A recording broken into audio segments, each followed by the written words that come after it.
Welcome to the Unconditional Dad Show. I am your host, Adam, and I'm going to be taking you through everything that we're accomplishing for this month's episode. I'm excited to bring you a lot of stuff here. It is going to be a pretty long episode, but we've got a lot of segments that I think you're going to enjoy. Right off the bat, we've got a nice interview with a friend of mine, Joe Miller, a stay-at-home dad who gives us a lot of tips on ways to get through and be successful in the kitchen, get your kids out the door, and to have really, really steady, helpful routines. So I look forward to that. After that, we've got a nice cooking segment with our friend, Miss Heidi, who's going to show you how to make a cake, and she's going to tell you the story about a book she really enjoys that inspired her. In our third segment, you're going to get a mindfulness moment by my friend Donald at Aligned on Purpose. And then finally, I'm going to go ahead and give you a product review of the little butt spatula that puts all that butt paste on for that little baby of ours. And so we've got a lot of great stuff coming forward. If there's pieces of this show that you want to skip forward, by all means, go ahead and look for the piece that you want. And we look forward to having a great conversation. And for all you dads out there, stay involved. All right, welcome to the Unconditional Dad Show. We've got our interview segment here. This is our first show, and I'm excited to bring on a friend of mine, Joe Miller, who is one of the first stay-at-home dads that I knew of. And this is easily 5 years ago, and Joe will probably correct me on this. But we both, at the time, worked for the government and the VA healthcare system. And I watched him go out and just kind of was a little jealous, admittedly. And so once I got to that point for our family and make a decision, it was easy to advocate for myself to be able to make the similar jump and be able to be really involved with our families. And I think as people know with this brand, the idea is let's get dads more involved with their families. So Joe, I want to say hi to you and you know, how are things going at home?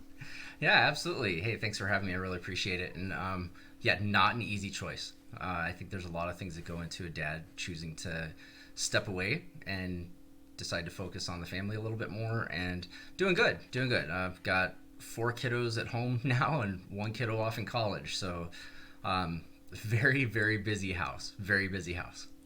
Yeah, no kidding. I even contacted you to get this scheduled. I think you had to bring in a little bit of artillery help for the kids today, right? Oh yeah, absolutely. So very lucky. My dad just moved here from Arizona to help out. And so he comes over several times a week, and it's really, really helpful to have that support system to even be able to do this. We didn't have that for several years, and since he's been here, it's been a huge game changer. But yeah, he's out there with 2 of my kids that are, I think they're on their tablets now, and 2 of them are taking a nap. So the constant juggling.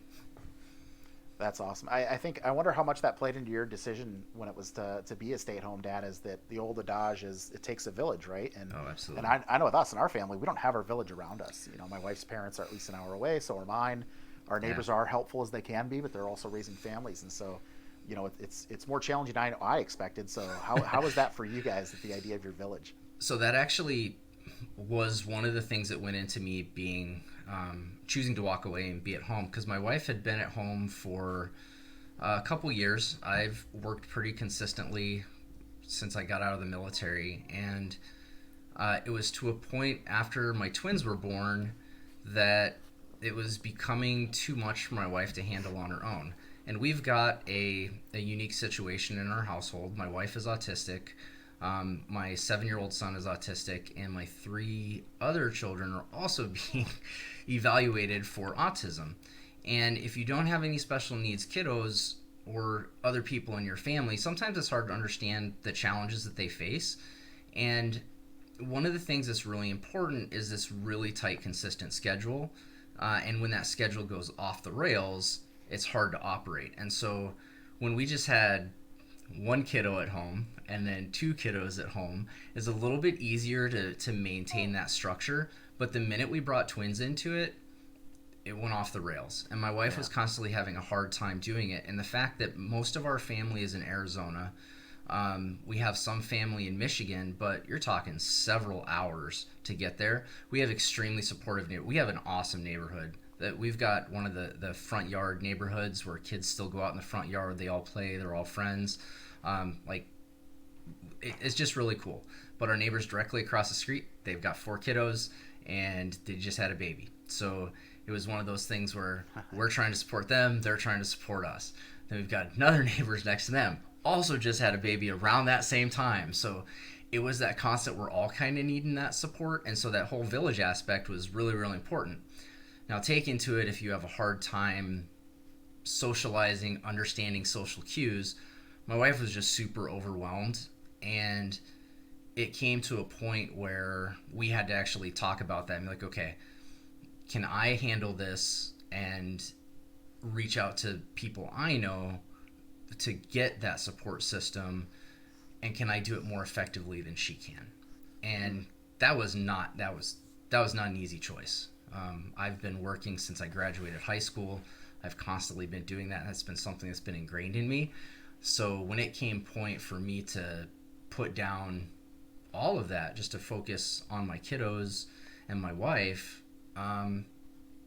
it was hard. It was really, really hard. And knowing that I was going to be walking into it blind was that was hard. That was really hard. But we did it. And when we did, there were a couple things that all happened right about the same time. When my wife was being diagnosed, my son was being diagnosed, and we got on a program with the state that is a waiver program, which gave us vouchers to get some of the therapies we needed, some of the different groups that we needed to do. And that really, really helped, because that started to develop a community for us that was extremely supportive. A lot of it is encouragement through social media, through different meetups, through different events. But having those types of things to be engaged in was huge. Because if you just try to do this and you sit at home and your kids are going crazy all the time, I don't care if it's 1, 2, or 10. If you're just at home with them all of the time and you don't have that outlet as a community with your kids, it's going to be hard. It's Yeah. There's no other way to put it. I mean, you think of how hard it is, and even how hard it was. Like, I feel like early on, you guys might not have had the awareness of your own family and what was going on inside the family when you even started. So, what was that process like as people started to gain awareness? And is that for better or worse in the outcome so far? Yeah. So, how that whole process started actually was kind of bittersweet. So when I got hired at the VA, I had been trying to get a job at the VA for a long time. I was working in veteran services pretty much since we've been in Wisconsin. And so when I was able to get that position at the VA, I was like, sweet, this is where I want to be. This is what I want to do. I'm rocking and rolling here. And it was right at that point where all of the things with my kiddos started happening and my wife started happening. And that was difficult because we didn't know what to expect through all of that.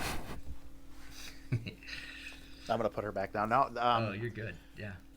Well, I mean, that's like managing expectations, right? And Yeah. figuring them out. And so, like, as you came into it, you probably had a certain set of expectations that you thought this is what being a stay-at-home parent's going to look like.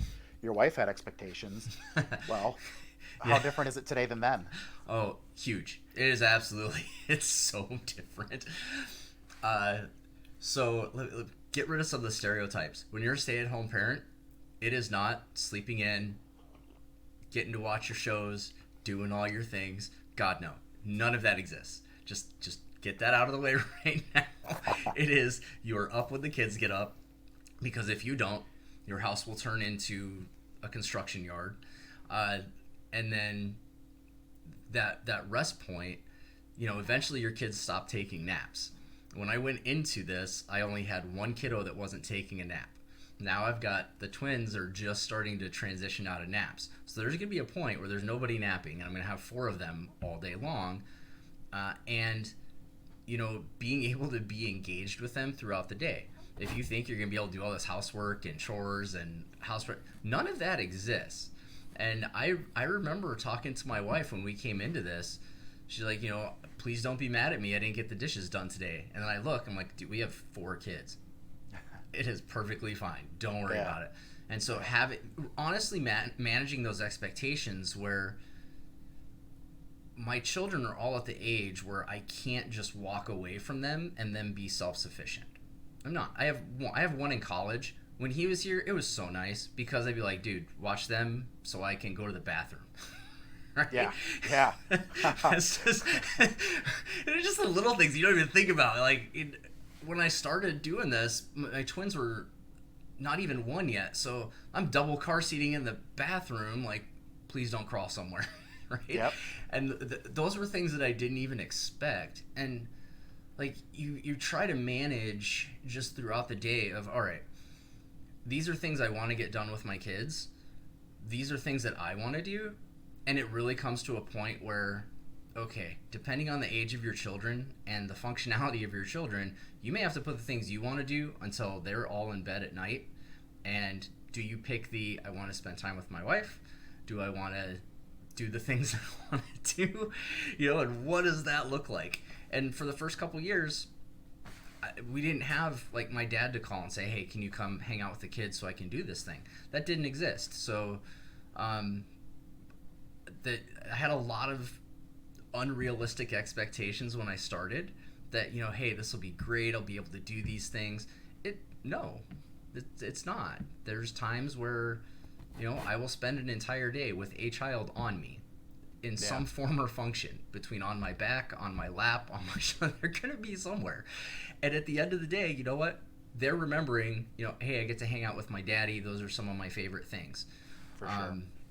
So I think I didn't expect how important it would be for that just engagement with my kids. Like, I thought, okay, we'll do some stuff throughout the day, but, they're going to be self-sufficient in some things. No, they're not. They're all little. Like, you mentioned routine early on, especially like the benefit of routine specifically for your family. Absolutely. But I actually think that would benefit any family, having that routine. Yes. And then breaking up your day, like as I was talking to different parents, as I was coming to my decision to be a stay-at-home dad, I felt like a lot of stay-at-home parents were trying to overschedule themselves throughout the day and trying to get too much done. And then at the end of every single day, they felt like a failure. And I didn't want to do that, but I also don't want to be like a filthy casual that gets nothing done.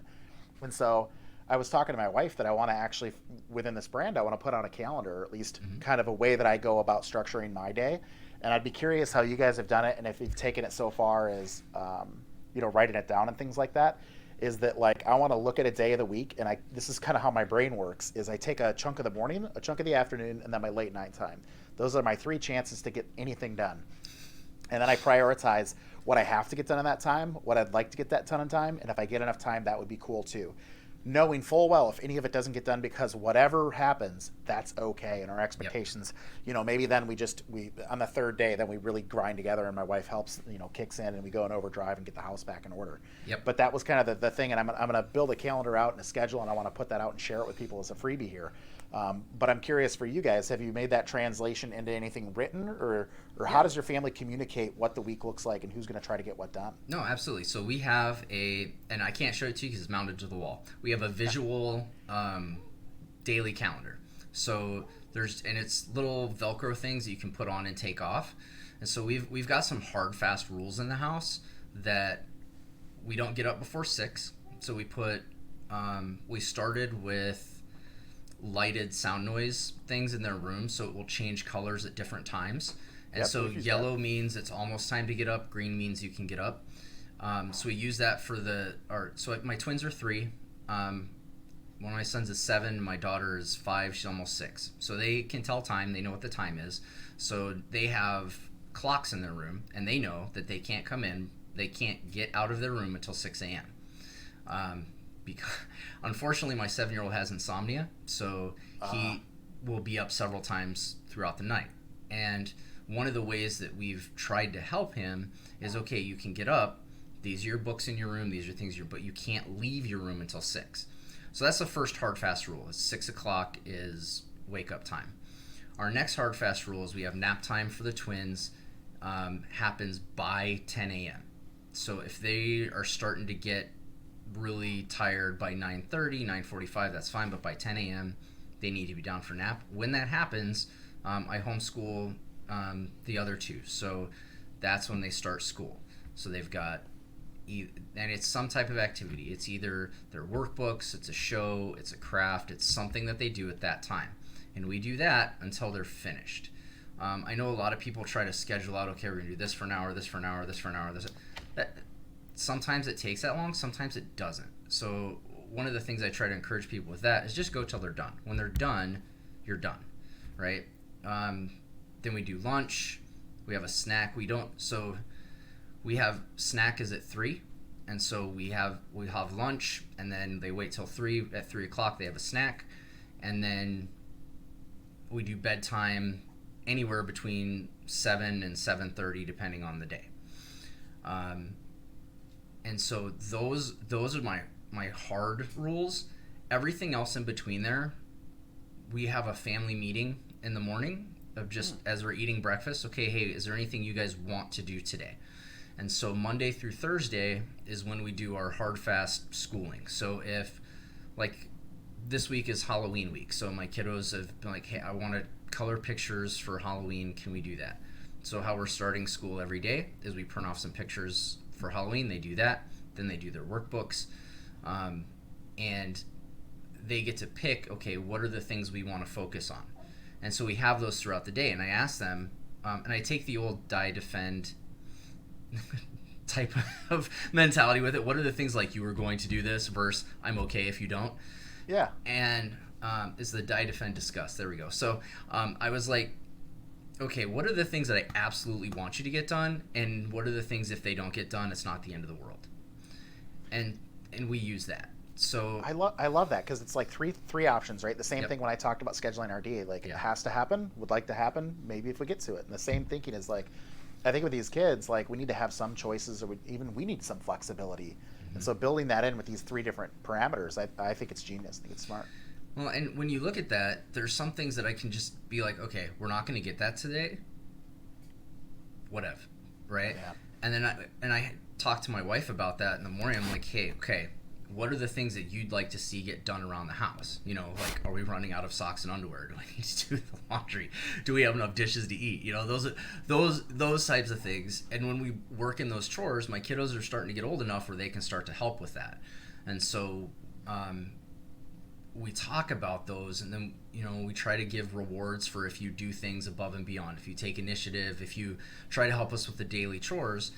And then the only other thing we do is Fridays we do field trip day. And so we have that locked into our schedule of, okay, Monday through Thursday we're doing school, we're going to be at home focusing on school, but Fridays we get to go on a field trip. Oh man, I might have to grab a bottle quick. You're good. This is the fun of it, right? Yeah. This is why we're doing it. Absolutely. Well, to think that like I've got one kid at home and I'm not even like she's an infant, and you've got how many kids at home and you're also teaching? 4, yeah.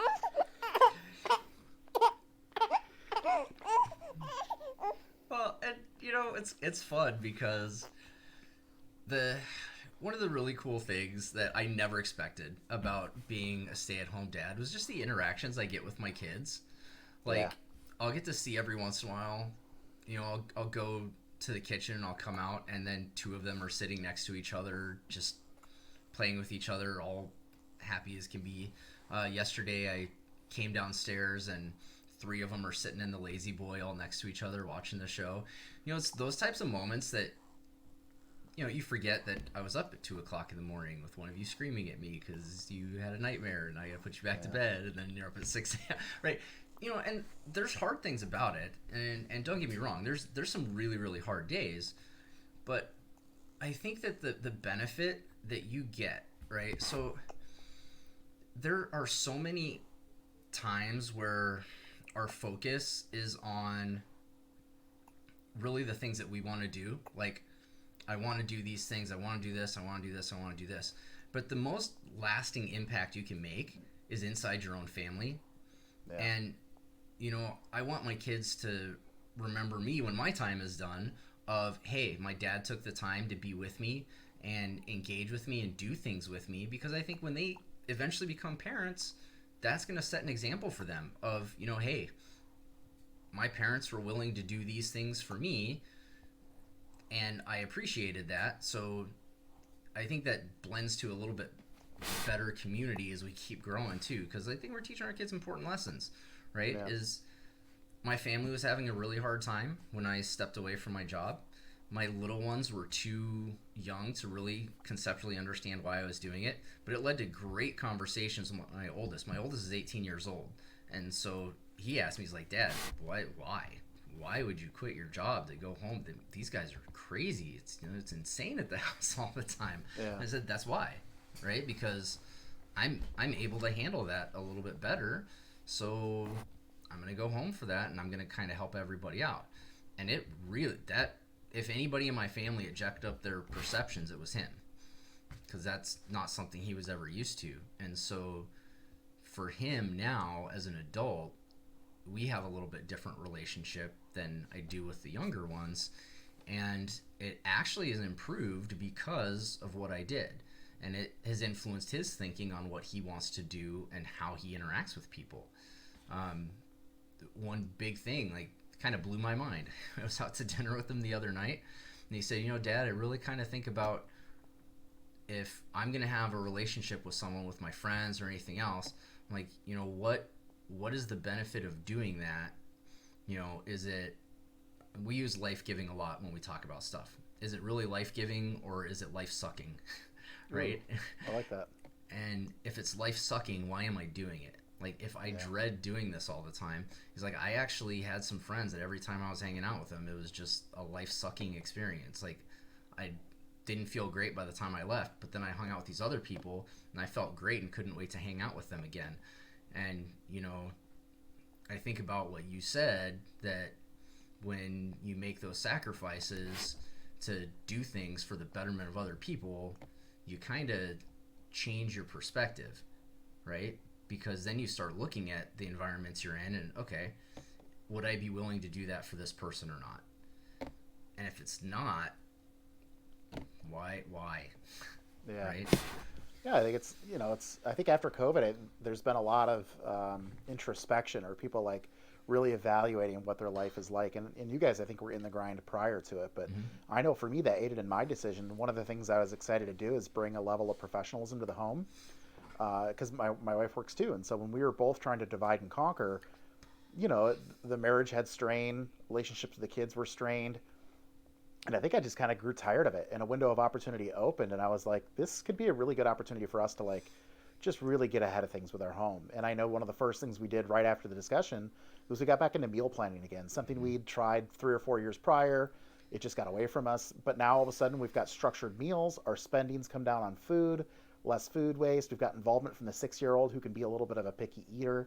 Well, now she has choice, and it's improved it so much more. I'm not preparing a special meal for her all the time. And so I think our family is just having a better experience just in the last kind of month of me easing my way into this position. Yeah, and so when I came into it, that was another unrealistic expectation I had. Is when I came into it, I was like, well, I'll just make food and they'll all eat it. I think any and how's that going? Would be like, yeah, right. How's that going?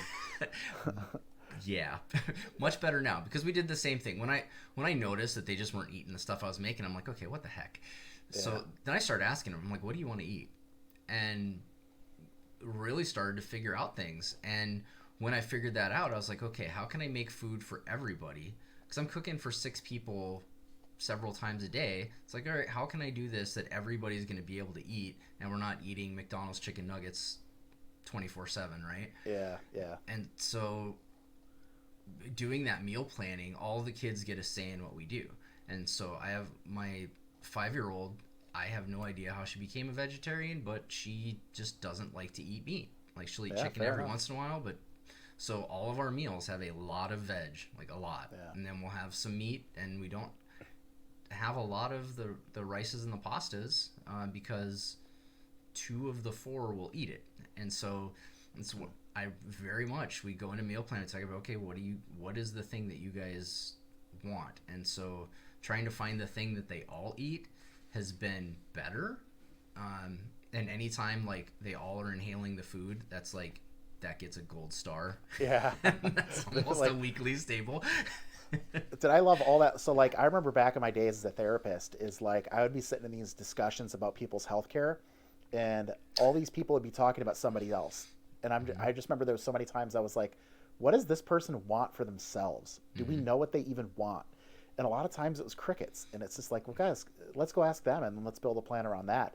And so as you start to ask the kids, like, and you're shifting from this authority figure to like more of a guiding figure, which I think is more modern for sure. And like, especially as modern dads, what we're trying to do, like, get these kids to be invested in the outcomes of it. And they're more likely going to enjoy the experience. And with my daughter, with food, all of a sudden one day she's like, I want green meal so I can have broccoli. And I'm like, all right, well, we can't just have broccoli. Like, what else are we going to do? The kid actually ate pesto. Like, we actually made some pasta with pesto sauce, and she ate it really good. So it's like the gold star on that one. Like, that's definitely one of Fiona's picks now. Yeah. And those are great, because we So we have a garden every year, and we let the kids pick. Okay, what's one thing you want to grow? And they, I don't know what we did, but all my kids eat vegetables. They love them. Cool. Write a book. Right. I think it was I'd like buy it. we didn't offer like a lot of the sweet fruits to them when they were little. We just didn't. Sure. And so they all grew up eating a lot of the vegetables and really, really like them. And so any of like the veg heavy stuff they like to eat, and then we sprinkle in some of the meats. So trying to find the ones they like. And go figure, my kids like wild game more than they like the other stuff. So I like to hunt. I get deer, duck, pheasant, quail, any of that. They will eat that, no problem. I go get ground beef, they don't want it. And weird, very weird, very, very weird. I don't understand it. I've asked them, they just think it tastes better. My 7-year-old will eat just about anything, but the 5-year-old and 3-year-olds, they are extremely picky when it comes to the meat they're eating, which... Stay-at-home dad, teacher, and now homesteader. Right? Like, I don't think that you're playing life on easy mode. Oh, God, no. I missed the easy button. Was it the down, right, up, left, A, B, start? Yeah, that's gone for me. I wish my family would eat game meat. I've got pounds and pounds of goose, duck, and venison and stuff in the freezer, and I've got to, I got to process it pretty heavily to get them to want to eat it. Like, even right now, I've got a bunch of goose curing so I can make pastrami out of it in hopes that my wife will eat it. And if she doesn't, all my friends are going to be benefactors of it. Right? Yeah, no, I think we started with deer. So they started with that, and they all liked that. I did a quail hunt last year, or no, a pheasant hunt last year in Kansas, where we came back with quite a bit. Oh yeah, I remember that. And they all enjoyed that. They didn't enjoy the metal BBs, but they enjoyed the rest of it. And I think it was, and I tried not to do a lot of doctoring to it the first couple times. And then, I'll kind of experiment, what can you handle? But they have really enjoyed that. So we've really put a priority on trying to get to a point where we're replacing as much organic stuff into what we're eating as opposed to the processed stuff. Yeah, yeah. And, one of the best ways you can do that is through hunting, right? And so we like to do that a lot. But when we getting back to that schedule of the eating and the meal planning, that is like, we feed 6 people, and it is a lot of money to go buy the groceries for all those people. And if we spend money on the processed stuff, like if we get fruit snacks and chicken nuggets and all of that, it costs a ridiculous amount of money. But if we go buy all of the vegetables and we buy the individual ingredients and we do these things, it's forcing us to actually make things instead of throw things in a microwave. And I think if you have a good schedule, and a good routine, go you're going to find efficiencies that make that not such a heavy task. Like the idea of making, the other day I made potato soup from scratch. And I think on the whole, that sounds like a big deal. But if you budget your time right and you've got yourself a half hour to do some prep and some chopping, go for it. Because at the end of the day, you're going to end up with a super cheap, hearty meal that feeds a lot of people.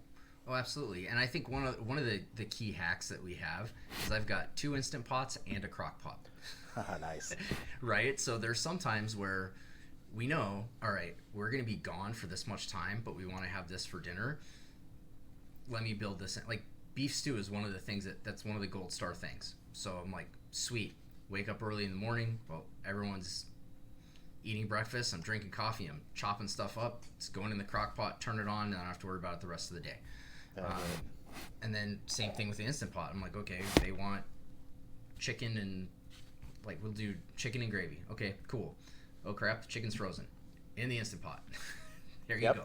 30 minutes later. Yeah, when I found out you could throw frozen stuff in the Instant Pot, I was like, this is so made for working families or anything like that, or anybody who's really busy. Yeah. No, so this leads me to an interesting segue. What other gadgets? Like you mentioned the Instant Pots, the crock pots. I love gadgets, and I've got so many. My wife is trying to ban some of them from the kitchen, but what makes your life easier? Okay, so I'm running out of counter space. One of the crazy, when I got out of the military, I went to culinary school, And I think that was like one of my family eats really well, but it drives my wife crazy with all the stuff that I want to use. And so we've had to really shim that down. So we've got the things that are absolute game changers for me. We have a Dash waffle maker that is a 4 waffle thing. So they make, one of the common ones are the little single ones that make little circles. That just, the output's not enough. So we have one of the ones that does 4, and it helps that I've got 4 kids. So every 4 minutes that pops out a new waffle. Chop it, they all get one. While they're eating that, the next ones are going. That has been, I mean, like, my mom got that for us for Christmas 2 years ago. Almost every day I'm texting her, thank you. I like that you've got it down to such a science. It's like a McDonald's, you get like 4 minutes for this or whatever. Like, I know exactly how this is going to play out. Yep. So it's that, having a high capacity waffle iron that can do things quick. Like we've got it down. It's 4 minutes and 22 seconds. That's how long it takes. Once the battery goes down, you close the lid, pops up, ready to go. Nice. There's that. We have a Foreman that when I first moved to Wisconsin, I didn't have a Foreman because I like to do a lot of things on the grill. And January I went outside to do stuff on the grill, and I decided that it was cold and I didn't like standing out in the cold for 45 minutes cooking on the grill. So we came inside. Yeah. So having that Foreman has been helpful, but the Instant Pots, I think for any family, those Instant Pots changed the game. Because look, I may have a plan to make the beef stew in the morning that's going to take 8 to 10 hours on the slow crock pot, right? But kids didn't sleep, someone's not feeling good, one of my kids blew out of their diaper, right? And I'm losing all of this time that I would normally spend for that, or something happens, right? We have kids, God knows what's going to happen throughout the day. That has made it so even if I've only got 5 minutes to throw stuff in there, I can hit go on that and dinner will be ready in 20-30 minutes, right? Yeah. And so I think that if I had to only choose 2 things to keep in my kitchen, it would be the waffle iron and an Instant Pot. The rest of the stuff would go away because they've just been such game changers for us. And I can make waffles savory, I can make them sweet, I can do all the things. We just had waffles for dinner the other night, and I did it's funny you said pesto. We did a pesto basil waffle, and my kids my son made a chicken sandwich with them and just ate that. Nice. My daughter put artichoke and cream cheese on it and ate it. And that was dinner. Yeah, the creativity there for the kids. That's awesome. Like, anytime the kids can be involved, like, one of the things I really like in our kitchen is we bought a little nylon knife set, so our 6-year-old can be involved in food prep. And I've got videos when she was like 4 years old, chopping her own strawberries up before, of course, then she soaked them through a bunch of Nutella. But that's our kitchen runs on Nutella. Like, if there was stock for Nutella, and there probably is, I should buy it. I'm single-handedly keeping that company in business right now. Yeah, we bleed hummus. It's just nice. The 3 of them love it, so they're just sitting there constantly, just like, will you please stop? Yeah. I got a 5-pound bag of garbanzo beans that.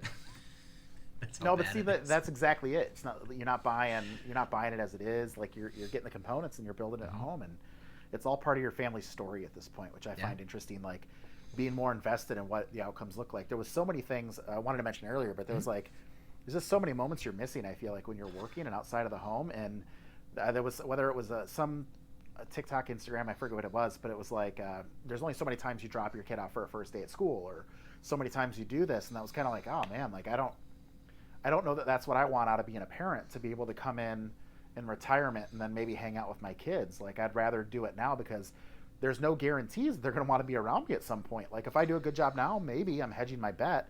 But if I really want them to be around me, or I want them to make good choices and partners, I think the time to be effective on that is now.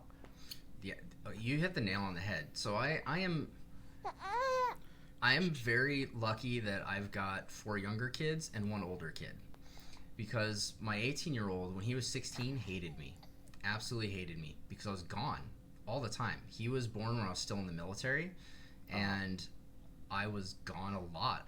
He was born when I was at NTC, and we lived there for several years, and I worked as an OC. And so when a rotation would come through, I was working 12 to 18 hour days. I would come home long enough to sleep, and sometimes I'd be gone for 2 weeks, and as the unit was there, I was there, and so I'd be gone for 2 weeks, and then I'd come back, and just that in and out, and my ex-wife couldn't handle that. She said, this is not what I want. And so my son had a lot of anger towards me for a long time. Even when we moved here to Wisconsin, he was with us. He still was really frustrated about that. And even when he was here, it was like, all right, dude, I drop you off at school, I go to work, you get home before I get home, we have dinner, and then we go to bed, right? And you don't get any interaction that way. And now that he's moved out of the house, he's in college, we have had much deeper conversations. There was a lot of apologizing that I had to do to him, and that's not something I want with my other kids. And being able to take a deep breath and receive that feedback from my son has benefited his 4 siblings, because a lot of things he said really impacted me. Like, you know, I didn't get to know you a lot because you just weren't there. And, you know, that's fair. And I think for any, and this goes into our culture in the military too, you know, that's a fair assessment. When you're working 12 plus hour days, that's 12 plus hours you're not with your family. And when I got out of the military, like I had the dream of I was going to do 20. When I retired, I was going to sit on my front porch and go fishing and yell at kids on my lawn, right? That was my dream. That's great. And that didn't happen. I got out. I had to get out early. I got out, you know, the medical crap. And now, you know, I was looking at this and I'm like, I didn't know how to act. And so I just did what I knew to do, and I would go to work. And so when he told me, he's like, dude, you just weren't there. Like, you would come to some of my sports stuffs, but like we'd be at home at night. Like, I went to go do stuff with you because I thought it was a way I could hang out with you, but it's not what I wanted to do. And and that hit me like a ton of bricks. Like, I'm huge into jiu-jitsu. I've been training jiu-jitsu for 15 years. I took my son to go train with me because I thought it'd be something he would like. 4 years into him training, I could see that he wasn't there. Like, the first couple years, he was all excited. Then it just got to a point where it was like, I don't want to be here. I'm doing this for you, not because I want to be here. Yeah. And we had a really big heart to heart. I'm like, look, dude, if you don't want to do this, just tell me. He's like, I don't want to do it. I'm like, okay, what do you want to do? I said, oh, I want to lift instead. Okay, go do that. And he kind of looked at me like, what? Are you serious? I'm like, no, yeah, I'm serious. If that's what you want to do, I want to support you in doing that. And it really broke my heart that he spent 2 years trying to do the things that he thought I wanted him to do, and thinking I wouldn't support him in what he wanted. Well, how many dads wouldn't, though? Yeah. You know, like, I think unfortunately, yeah. What we're trying to do is something different. There's been a lot of awesome dads. I'm not saying there hasn't been over time, but I think, like, the level of involvement is increasing, or at least the demand is there for it. Like, if dads really want to step up and be involved with their kids, that they can. Yeah. I know I used to think it was about quality. So, like, if I got some free time on a weekend and I took my daughter to the movies, that would be memorable. That's not where the memories are made. The memories are made on Monday morning trying to get her out the door, and instead of being a jerk to her because she's not brushing her teeth, I just start making jokes. You know, I'm like, mm-hmm. Are you mad at your toothbrush right now? Have you two been fighting? Is there something I don't know about between you two? And I just kind of get a little bit out there. And then it kind of pulls her back in, because she realizes maybe the ridiculousness of why are we just deciding that we don't want to brush our teeth today or whatever. And I can shine light on that instead of digging in against her, and then now we're fighting from different sides. That never works with my 6-year-old. She's just like me. There's no reason to even try, because she's going to dig in so hard. It's just not going to work. Right. Yeah. So it's nice to hear, like, for you with your kid, when you have that opportunity shift, to just be like, well, what do you like? And then just support it. That's a super hard transition, I think, for a lot of parents to make. Oh, it was hard, because then I'm sitting there with that guilt of, dude, I was forcing him to do something that he didn't want to do. He didn't want to do it. And here I am forcing him, and he thought he had to. And that sucked. Yeah. You know, when you realize that your kids are doing things because they think that you want them to do it, I think it's a really dangerous thing. And it's really dumb, but we were watching the new movie Elemental, and my little ones love it. And I'm sitting there, and my wife's like, "Why are you getting all choked up about that?" I'm like, "Dude, I just did that." And she's like, "Oh yeah." And I'm like, "Yeah." And if you just talk to me, I will be able to, support you guys. And I think that comes from, it really came from him. Like having that conversation with him really, really changed what I do with my other children. And when I do talk to other dads, one of the things that I really want to get through is, while you think that quality time is important, it is. It really is. But what is it that they want from you? Not do you want from them, but what do they want from you? Do they want you to sit down and do the tea party? Do they want to go to the park? Do they want to lay on top of you? What is it they want to do that they feel the most connected with you? Right? And if that can be achieved, those memories are going to happen, right? Those are where, and this was the hardest thing. It's not about my memories with them. It's about their memories with me. That is more important. That's powerful. Yeah, because I think for me, like I have a level of maturity just to understand what it is for what it is, but kids don't, and so making sure that they're in the moment too, I think is important. That's powerful. Yeah, I just let's see, 2 days ago, yesterday, I don't even know what today is. Today's Tuesday. There we go. Sunday. It is Tuesday. Yeah. So Sunday, kids were all kind of bonkers, and we had just done our downtown trick or treating, so they were all hyped up for that. And we had a little bit more of an amped day. Some kids are all really hyper, and I just I'm getting frustrated. My wife's getting frustrated. We're like, y'all, the energy level is like way up here. So I just looked at my two oldest kids. I'm like, what do you guys want to go do? Because you're starting to drive me crazy. What do you want to do? And they both told me that we want to go do this. I'm like, okay, cool. Let's get dressed, go to the bathroom, get in the van, let's go. And it was maybe a 15-minute round trip of what we did. Came home, and just the energy level of the house was so much more calm. They were so excited. Yeah, cool. They were still talking about it this morning. And that's the benefit. That is the benefit of, and it's silly things. Like it is some of the silliest things. Like, hey, Daddy, I just want to drive around and look at the giant pumpkin. Okay, cool. Let's go do it. I go stop in front of the house with a giant pumpkin and sit there for a couple minutes and then go back. And that's all they wanted. That's what they wanted to do. And they're still talking about the giant pumpkin. I'm thinking about, okay, I'm going to need you to take you to the park. We need to play for this long, get your energy out, do things. No. It's not what they wanted to do. Yeah, my internal desire to overcomplicate everything in my life sometimes bleeds on the kids to be like, oh, well, now I have to do this. In reality, you don't. Mm-hmm. Just go sit on the front steps and get the water balloons out or something. Like, sometimes it's that simple. Yeah, no, absolutely. Here's the bubbles. Go. I think the next thing I'd like to hear about is you'd mentioned early on that Fridays you get the kids out of the house and do field trips or whatever. Go on and share a little bit about that. I think not just for me to benefit from, but any of these other dads or other stay-at-home parents that could benefit. No, absolutely. So, as I think any stay-at-home dad knows, this is not an easy process. So come Friday, I'm pretty burned out. I'm tired. I've got a lot going on as well. And so my wife wants to be involved with the homeschooling. She's a full-time student right now. She's back in school. And so, she's at school all the time. Not all the time, but she's got classes. And so when she comes home, she's trying to maximize her time with the kids, but she doesn't have class on Friday. And so because of that, we really talked about, and we asked the kids, what do you guys want to do with Mommy? And they wanted to do field trips with Mommy every Friday.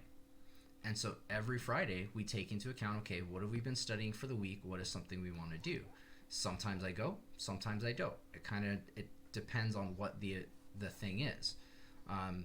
One Friday we went to a pumpkin patch because we were studying plants. And so we went and we talked about why some had multiple pumpkins on the vines, why some had one. And we talked about that. Then one time they went to Sensory Zone.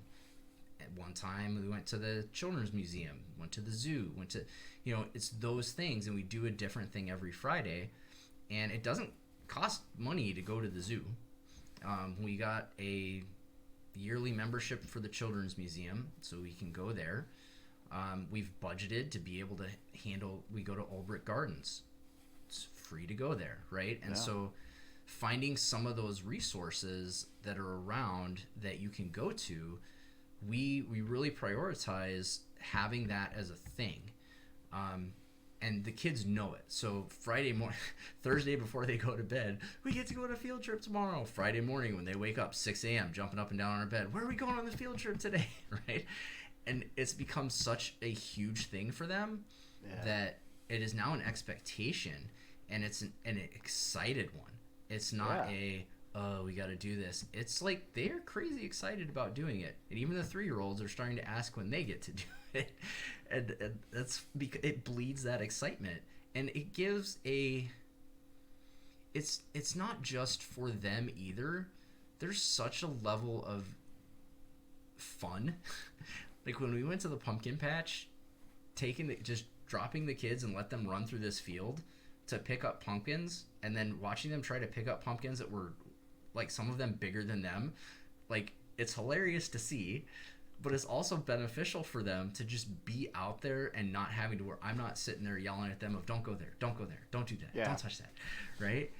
And even when we go to places like the Children's Museum or the zoo, it's not just that we're going there to get them out of the house. We're going there for school, but we're also going there for the engagement, right? And they ask us a lot of questions, and we get to answer those with them. And I think that's something that's a lot of fun. And the fun aspect needs to be there. If you're staying at home all the time, you need to find something that's fun, and it's got to be fun for everyone. Because if it's not, you're gonna go bonkers. Well, I think that's where the creativity comes in, and I'm glad you guys also have the wherewithal to tie it back to the stuff that's like talked about that week to further reinforce it. Because like, man, I've sat in a lot of classrooms over the years, but the moment you get out into the wild, you seem to forget a lot of that stuff. And I remember there was a therapy technique I was picking up called motivational interviewing, and I had learned it and done these seminars several times, enough to where I could probably walk out and say I felt proficient. Well, then I did one where I had to record all my sessions and get a consultant and hear it back and get scored. Not after that, I felt like I was marginally okay at it. But until I had to really take it out and test it and actually get some type of feedback, I didn't know anything, honestly. I was fooling myself, and I was trying to fool other people. And I think the same thing as parents, like as you're doing these things, you take it out and you're like, well, let's crawl, walk, run this. Now we're in kind of this guided phase where we've moved along. I love it. Yeah, and my wife asked me the other day, she's like, are you trying to treat our kids like they're in the army? And I'm like, no.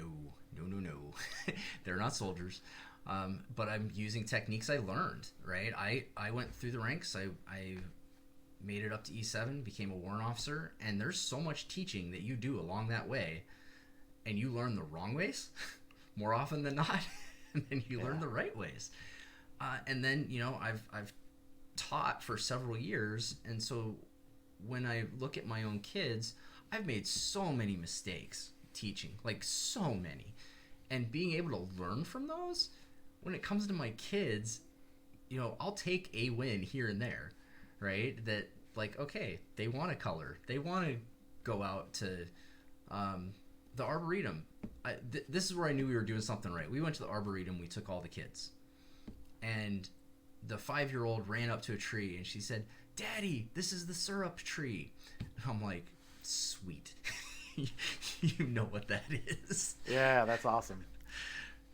I feel like I'm gonna guess that you and your current wife, she wasn't around you in the military, was she? No, so I actually met my current wife right after I separated. So after I separated. The reason I was curious is that, like, if somebody's like, "Oh, you're treating your kids like the military," I'd be like, you don't have a clue. Like, every time that they lose a toy, we would be doing hands across the household. All functions cease to exist until we found this sensitive item, the toy or whatever we needed. Like, I think about my wife sometimes, because I met my wife afterwards. When she hears about some of the dumbest things that we had to do, it's just, off the charts. She's like, I don't understand why adults would do that. I'm like, well, I don't either, but you just do it. Yeah. Yeah. Yeah. That's great. No, I've like, look at our house. If I was treated like soldiers, it would not look like this. It looks Yeah. like we have 4 small children in our house. Right? Yeah, I remember even back in the day, you'd leave, like, you wouldn't have your corner angled correctly or tucked in correctly, and everybody's bed would get tossed. You'd have 80 beds tossed and a big old just pile of stuff mixed up, and like a tornado came through all because one little corner on somebody's bed wasn't creased correctly. 45 degrees. Come on now. Yeah. Stuff like that. No, this has been an awesome conversation. I think I'll have to have you back more in the future to go in depth on some different stuff, but definitely, thanks for coming on and sharing everything that's worked for you guys so far. And, we'd love to hear more from you and wish you guys the best. Oh, I appreciate it. Thank you very much. And good luck with your little one. This is some of the most fun times. Before they start walking and crawling and talking, this is the best. And the thought of this show, it's like, I was like, I'll have to find somebody to take care of the baby. And it's like, what am I doing? Like, if I'm stay-at-home dad, I'm stay-at-home dad. The baby's here. And if I have to change her diaper or feed her in the middle of an episode, that's what we're doing today. Oh, absolutely. We're living in it. Cool. Yeah, take care, Joe. And if anybody wants to look Joe up or follow him on social media, go ahead and check out, as you can see on the screen, at the Scruffy Fam. You'll see all the different side projects that keeps Joe busy when he gets his time away from the kids, as well as some of the fun stuff that happens on a random Tuesday when you just take a picture and be like, it's Tuesday. How did we get here? So I love that stuff. I've been following Joe. We've been friends for, probably I'd say around 8 years now. So we'll definitely stay in touch. And thanks for coming on. Oh, thank you very much. I hope you all enjoyed that discussion with Joe as much as I did. It was great to catch up with him and to hear about how he's become what I think is just a stellar stay-at-home dad. Really resourceful, really falling into some good routines and helping his family out. So excited for that. Next on deck, we've got Miss Heidi in her kitchen. She's going to inspire us with a story that she's bringing to life through a cake. And I think we've got a really nice segment here, and I hope you all try that recipe out at home. And if you do, please send us some of that content. My name is Miss Heidi, or at least that's what so many of the kids who have walked through that front door over the years called me. And here are a couple of things that you can count on when you visit Miss Heidi's house. First of all, you can always count on a really great dessert and or baked good. So almost always, especially when Mr. Rhodes, for example, a friend of mine who is 9 years old, walks through that door, he will say, Miss Heidi, do you have anything for me? And of course, Miss Heidi always does. The second thing that you can always count on in my house when you walk through the front door is a book recommendation. Why a book recommendation? Well, it actually started with this book or a few other books from this publisher or Book of the Month Club. So my mom was a very young mother. In fact, she was 17 when she had me. And she and my father couldn't afford a lot, but one of the things that they could afford, or that my mom set aside money for, was a Book of the Month Club. And so every month, a book arrived at our house. And so from my very earliest moments, I remember books, I remember being read to, and I remember how a book made me feel. And it just so happened that one of the books that we loved very much at our house had to do with baking or cooking. And that book is called Old Witch and the Polka Dot Ribbon. The book is by Wendy and Harry Devlin, and I'm not sure that they're in print anymore, but I do know that this couple wrote a number of other books and that we used to check them out at the library when my own children were young.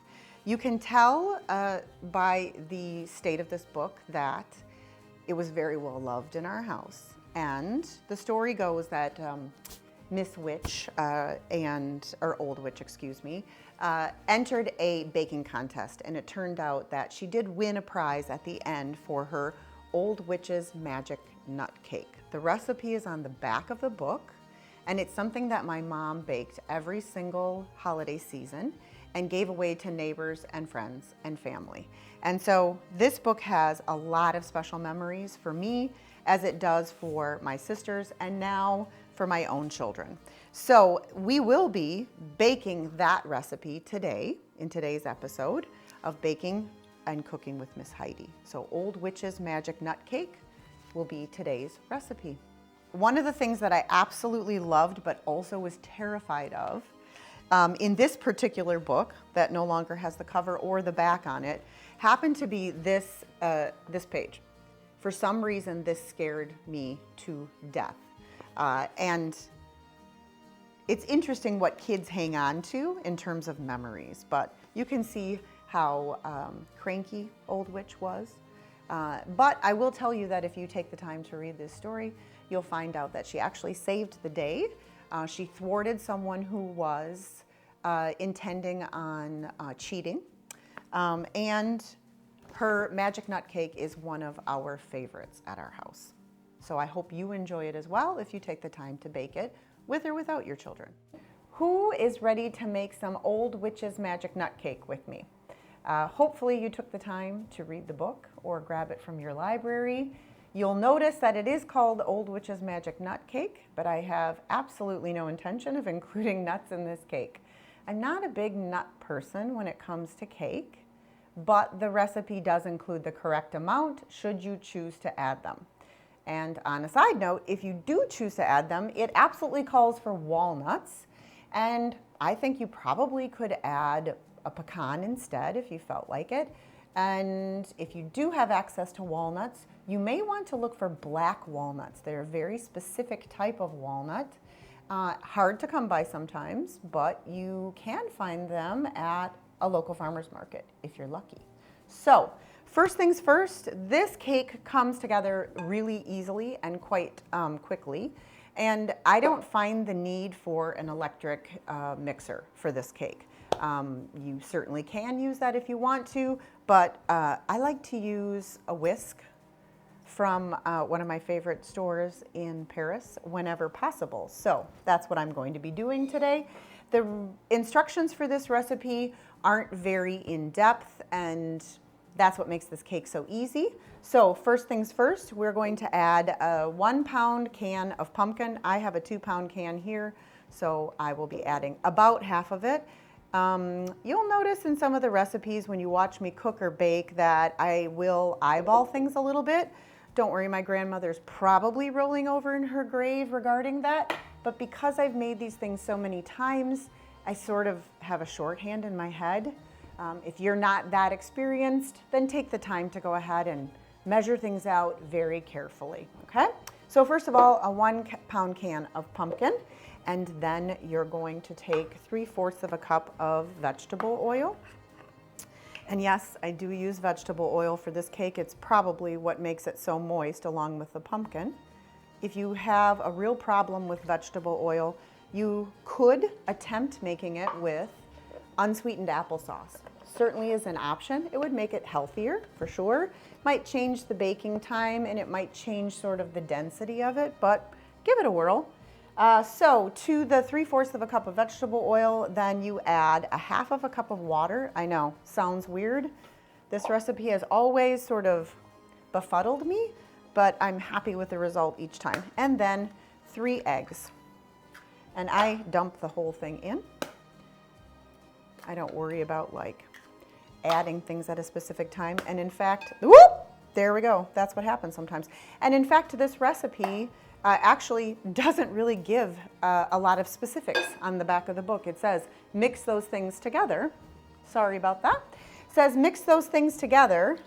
And the other part that I love about it is on the back of the book where the recipe lives, or at least on my book, it says, get mother to help, which I think is hilarious. So just whisking that all together, comes together pretty simply. Using a whisking motion, which I love to argue about with my husband because he will many times use a whisk as a spoon, and they're not the same thing. Whisking is whisking, you're adding air, and a spoon is when you're stirring. So you've got that all mixed up or whisked together. And then the next thing that I'm going to add are sort of the baking soda and the salt and the spices and that kind of stuff. Just sprinkle it over and work it in. Last will come the flour, and then the ever-dreaded golden raisins. People have a very strong opinion about raisins. It's either love or hate. And if you've seen the Lego movie, I believe there is a Lego who at one point says, it was fine without the raisins. I completely disagree. I think that this cake in particular needs the raisins, and it absolutely needs the golden raisins. But that's my opinion. You do you. So after you have that all together, then we're going to add 1 1/4 teaspoon of salt. Again, I'm just sprinkling that over and moving kind of quickly. And then 3/4 of a teaspoon of nutmeg, which I love. And in this case, I'm using a nutmeg that I did buy at the store that has already been ground. But if you haven't ever sort of ground your own nutmeg, please do so. It's also a really fun thing to do with kids, and let them sort of experience that by using a microplane. And then it calls for 3/4 of a teaspoon of cinnamon. I'm going to use about a teaspoon just because I think more cinnamon is a little bit better. And I knew that that was a teaspoon. Again, my grandmother would be rolling over in her grave. And last but not least, before we get to the flour, is 1 1/2 teaspoons of baking soda, not baking powder, but baking soda. So, sprinkled that all on top. Move my stuff to the side. You'll notice, in case you don't have a lot of experience in baking or cooking, that as I'm using my items, I move them from one side to the next. I did learn that from my grandmother and from my mom. It does really help you stay organized, especially if you're cooking or baking and you have small children around and you're being interrupted often. It's okay to be interrupted. Just helps you sort of keep track of where you are in the recipe and what you have or have not added. All right, so now we've got our spices and our baking soda added. And then we have our 2 1/2 cups of sugar. Yeah, this is not a, let's say, healthy recipe. This is a fun recipe. So, 1 1/2 cups of sugar.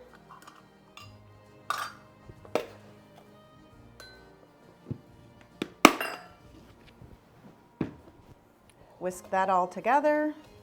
It's really starting to smell good. And I just love the color of the pumpkin. And I especially love the way it looks after it's baked when you're using the golden raisins. Okay, so we've got our sugar in there. And now we're going to add 2 1/2 cups of flour. I use just a regular flour, that's what it calls for. And you'll see me sort of move this around. You don't ever want to pack flour. You want to sort of let there be some air in it, if you will. So I sort of move it around here. I use King Arthur. I really like that brand. I think it has a decent amount of gluten in it, but not too much gluten in it. So you're going to get, you know, a light cake, if you will. So 2 1/2 cups of flour. And I'm still going to whisk this just because it's pretty liquidy, if you will. Normally at this point you might switch to a spatula so that you can sort of fold it in, but there's a lot of liquid and I do want to get rid of the lumps. Of course, if you're using an electric mixer, that will take care of that issue. So now we've got this beautiful batter, and at this point I'm going to take the whisk out and tap it off and add then, last but not least, or second to last if you are someone who's going to add nuts, a cup of golden raisins. Again, I'm someone who's baked a lot, so I can tell you just by looking at this, this is about a cup, if not exactly a cup. Adding it in. Oddly enough, lately it's been hard to find golden raisins. I have zero clue why. I can't imagine there are a bunch of people who are waking up in the morning and saying to themselves, you know what I could use? A box of golden raisins, at any rate. So then fold in your golden raisins, and I'm choosing to bake this in a 9x13 pan. The original recipe called for, and I think the book was written in the 60s, called for coffee cans so that this cake actually came out completely round. That's how my mother did it. I don't even know if they sell coffee in a can anymore. I have zero clue. You do want to make sure that whatever 9x13 pan you're using, that you have buttered it, or in this case, I'm just using Pam spray. It's easy enough. This is not a cake that sticks easily. In fact, it's a pretty simple one.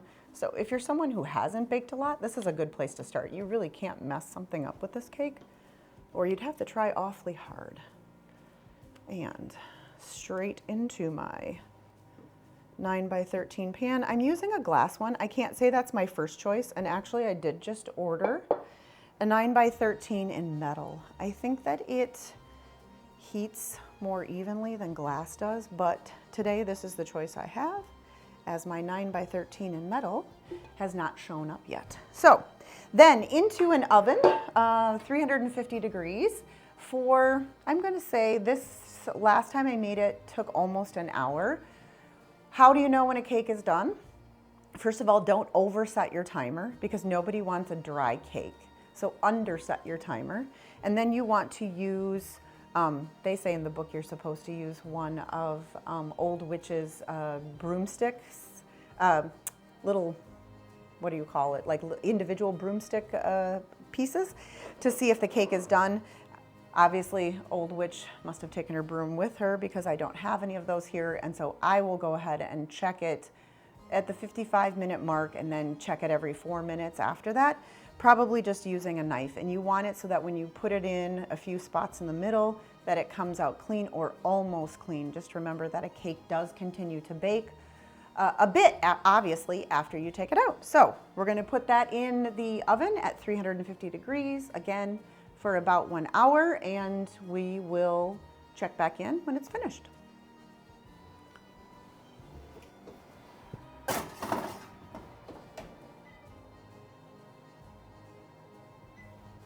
Awesome. And while you're waiting for that to happen, or finish baking, or do its thing, make sure that you are getting out your butter and your cream cheese for the ever important frosting, if you will. So it'll be 1 stick of butter, it'll be 1 bar of cream cheese, and you absolutely need these at room temperature before you start making that delicious frosting, which we'll talk about in a moment.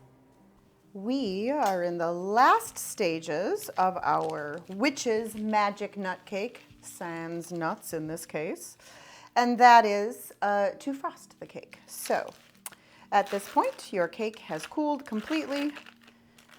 I don't need to tell you that frosting a cake that is warm or hot leads to disaster. Too hot, it means the frosting will completely melt and get very yucky looking. Probably still tastes good. So we have 1 bar of cream cheese and 1 stick of butter, and we are going to whip that in our stand mixer.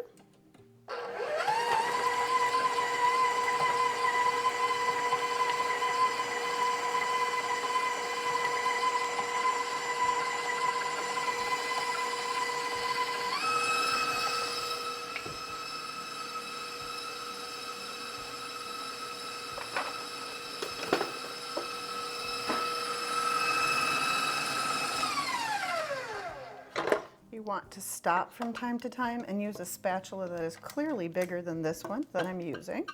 But you want to scrape the sides of the bowl down so that your cream cheese and butter are well mixed.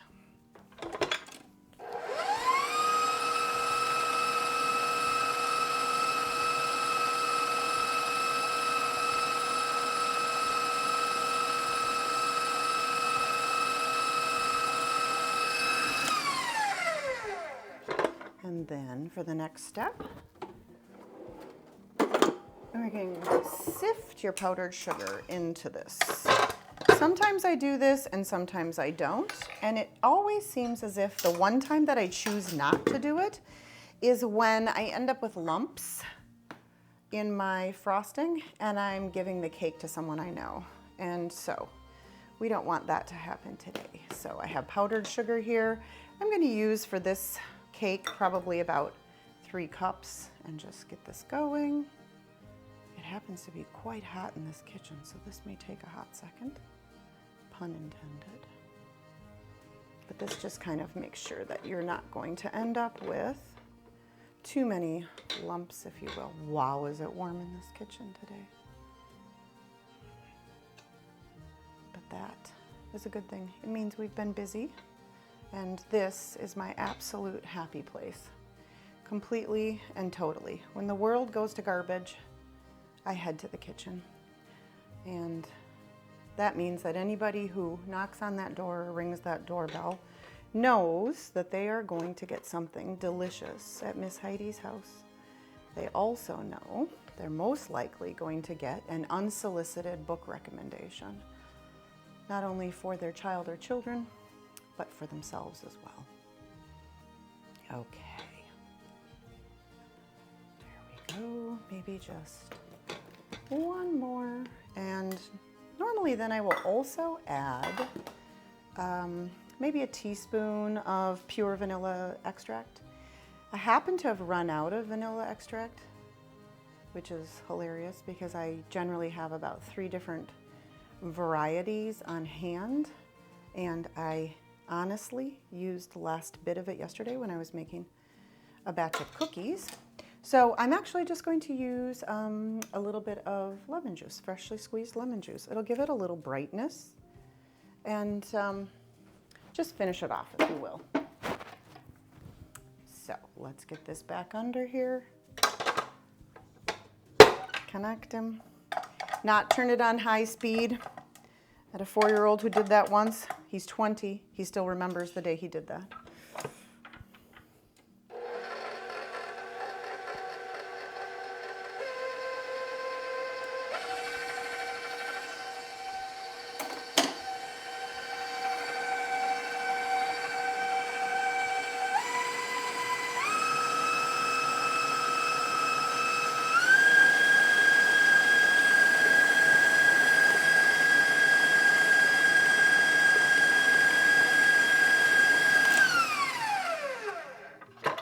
It's one of my favorite things to make, frosting, just in general. And I have a dear friend by the name of Sarah who actually requests just a vat of frosting from me for her birthday.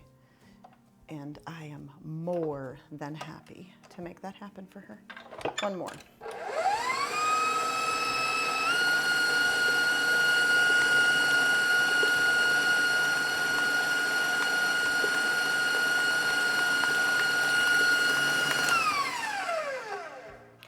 Gorgeous. Okay.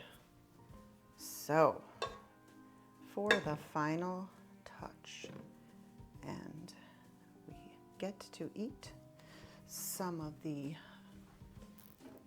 award-winning magic nut cake. Again, our version is without the nuts, but you do you.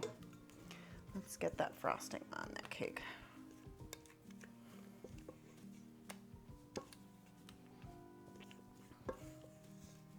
How many of you remember licking the bowl out when you were young? Make sure that you leave enough in there so that your children, small or large, get to lick the bowl out. Okay. Ooh, he's pretty. So pretty.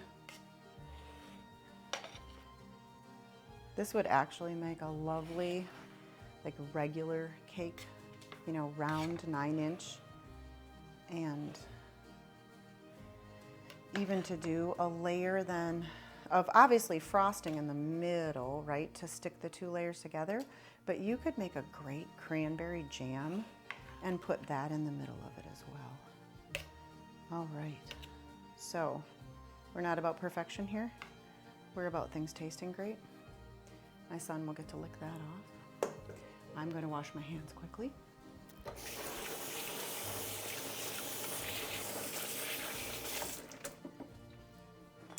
Let's cut a piece of this and see what it looks like. Isn't this the part where everyone screams, I don't want a big piece? Who cares? You get a big piece at Miss Heidi's house. No child would ever say that, of course. Just adults. Oh my goodness. Look at how perfect that is. Yes. Ooh. So good. So good. Oh, old witch, you had the right idea.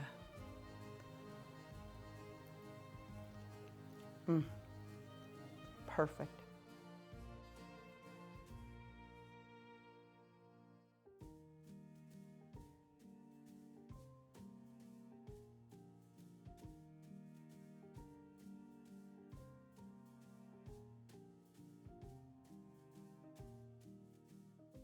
Oh man, Miss Heidi did such a great job on that cake. I was there for that filming, and that cake was as delicious as it looked on camera. Excited for our next segment. We've got Donald with Aligned on Purpose. He really focuses on helping men improve their lives, improves their relationships. And so here's a few minutes on a really nice mindful moment that he's going to present us. If you want to reach out to Donald, go ahead and look him up at Aligned on Purpose. But go ahead, check in with him, check out his content. He's got a lot of great stuff. Hey, what up, fellas? Today I'm going to focus a little bit of man wisdom on your system. So here's the takeaway. Your system is more important than your results. Your system is more important than your results. So a major problem that a lot of men face with our linear goal-directed minds is that we get too focused on the results. And the truth is, success is found in the process. It's in our system. So today I'm going to focus on one of the 5 methods that I teach in my system, often the first one, and that's mission. So our mission gives us direction. It helps us maintain our trajectory. So if you think about a plane, for example, that takes off from LA to New York City, if that trajectory is off by 1 degree, the plane's going to end up in Boston. So mission is super important to make sure that we're headed in the direction that we want to go. I'll take a kind of a version of an example I see with my clients all the time. Let's say that your relationship might be off. You know, your partner, your wife seems a little disinterested. She seems a little distracted lately. So you surprise her with a date night, which is a win. Yay, because she has a really great time and so do you. It's a great time, great date night. However, before long, she's back in the same place and so are you. So the issue here is that her disinterest or flatness in the relationship isn't from not enough date nights. It's from disconnection. So we want to focus on connection, not date night. We need a system that makes sure that our decisions will enhance connection versus a system that is all about making my wife happy. So start with your mission. I start by just writing a mission statement. I think that's a useful exercise. I also, in my own life, I read my eulogy as a part of my morning routine. So you can begin with the end. What this does is it helps just really clarify every day that I'm on course, that I'm not off.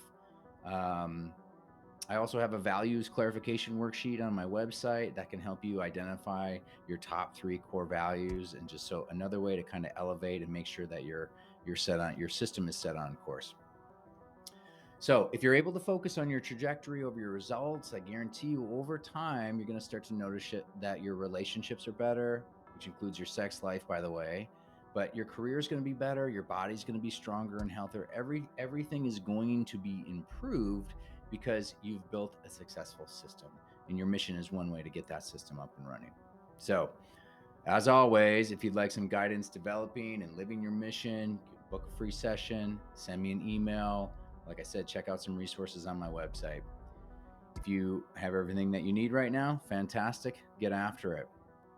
Just remember, focus on your system, not your goals. Goals are the result of your system. Or like Bill Belichick said, the score will take care of itself. Good luck.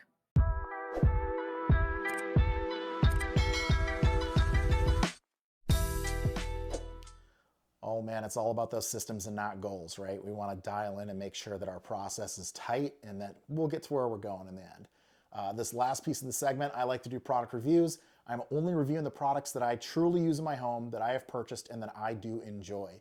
And so this butt spatula, I enjoyed making the video, but this is just a phenomenal product that we enjoy using here in the house, and our baby benefits from it. And so we pair that up with that Bedrow's butt paste. We enjoy that as well. If you want to check out the website, there's links for all these different products you can check out. You can check out the blog as well as the YouTube channel for those additional products. But thank you for spending your time with us today, and look forward to sharing you the Baby Bum Spatula.